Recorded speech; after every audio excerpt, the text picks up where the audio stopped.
Brought to you by Penguin.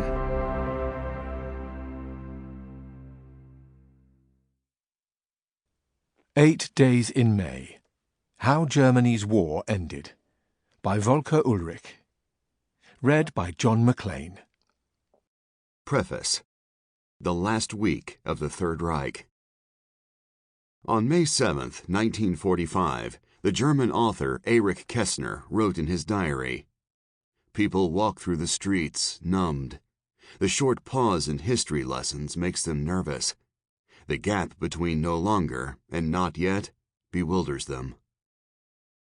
This book is about the phase between no longer and not yet in Germany. The old order of National Socialist rule had collapsed, and the new order under the occupying powers had yet to be established. Many contemporaries experienced the days between Hitler's death on April 30th and Germany's unconditional surrender on May 7th and 8th, 1945, as a profound caesura in their own life stories, as the oft-invoked German 0 hour. During this period, the clocks literally seemed to be standing still. "It's so strange living without papers or calendars, clocks or monthly accounting," one Berlin woman noted on May 7th. "A timeless time which slips by like water, its passing measured only by the comings and goings of men in their foreign uniforms." This feeling of living in a kind of temporal no man's land lent the first days of May their unique character.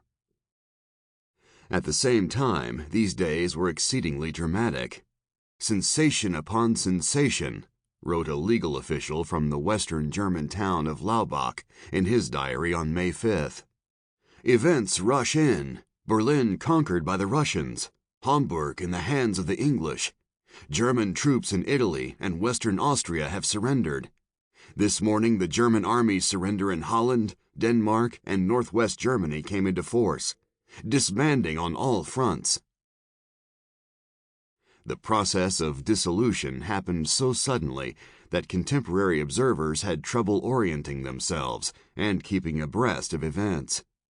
Germany's dramatic collapse left many who lived through it with a feeling of disbelief, of having witnessed something fantastically unreal. "Again and again, you take your head in your hands to convince yourself that all of this isn't a dream," remarked the pro-democracy politician Reinhold Meier from southwestern Germany on May 7th. Contributing to the confusion was the fact that the end of the war came differently to different parts of the disintegrating Third Reich, and people in each region perceived it in divergent ways. Whereas in the West, the Allies were often welcomed as liberators, fear of the Soviets prevailed in Germany's eastern provinces. This was partly because, for years, the Nazis had cultivated an image of the Bolsheviks as mortal enemies, and partly because Germans were aware of their own crimes against humanity in Hitler's genocidal war against the Soviet Union. While many German soldiers more or less voluntarily surrendered to the British and Americans, the Wehrmacht continued its fierce resistance to the very end against the Red Army in the East. Hamburg was handed over to British forces without a fight on May 3rd, while German soldiers kept trying to defend the so-called fortress city of Breslau, today's Wrocław, until May 6th. Even as liberated cities and regions in Germany were taking the first measures to rebuild political life, the German occupation of parts of the Netherlands, Denmark, and Norway continued into the first days of May. In the Protectorate of Bohemia and Moravia, the German occupation did not end until the insurrection in Prague on May 5th. Notwithstanding many Germans' subjective perception that time had come to a halt, the first days of May witnessed frantic activity in the streets.